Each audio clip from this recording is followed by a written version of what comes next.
Flights in and out of Munich International Airport, Germany's second busiest, were disrupted Thursday evening due to drone sightings.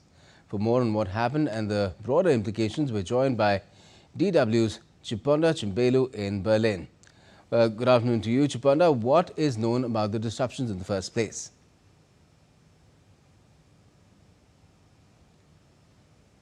Thanks for having me. Well, Munich International Airport reopened in the morning, actually. That was after halting operations on Thursday evening. Now, the airport released a statement earlier today saying that drone sightings on Thursday evening had forced air traffic operations to halt flights. And that led to the cancellation of 17 flights and disrupted travel for nearly 3,000 passengers.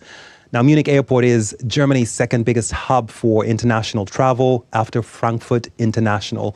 And more than a dozen flights that were scheduled to arrive at the airport were diverted to other cities, including Frankfurt and Vienna in Austria. Now, the timing couldn't have been worse. Munich is hosting its world-famous beer festival, Oktoberfest, which ends on Sunday.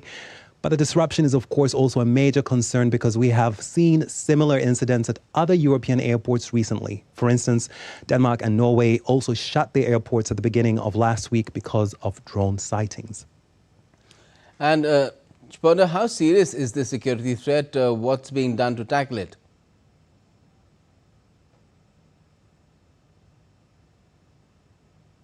Well, last week, the Danish Prime Minister Mette Frederiksen had said that she could not rule out that Russia was behind the drone sightings that led to the closure of Copenhagen Airport.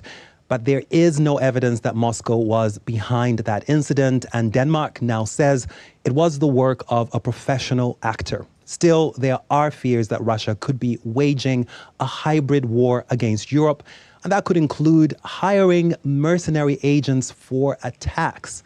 Now, here in Germany, the government said that critical infrastructure is under threat daily. Now, during the week that drones were spotted at many European airports, there was also a cyber attack on security software that caused severe delays at many of the continent's airports, including the international airport here in Berlin.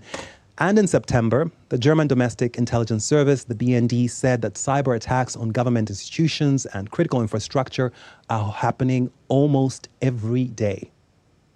Well, that is indeed quite worrisome. Let's see what kind of a solution can be found for it. Thanks a lot for joining us from Berlin, Chiponda Chimbelu.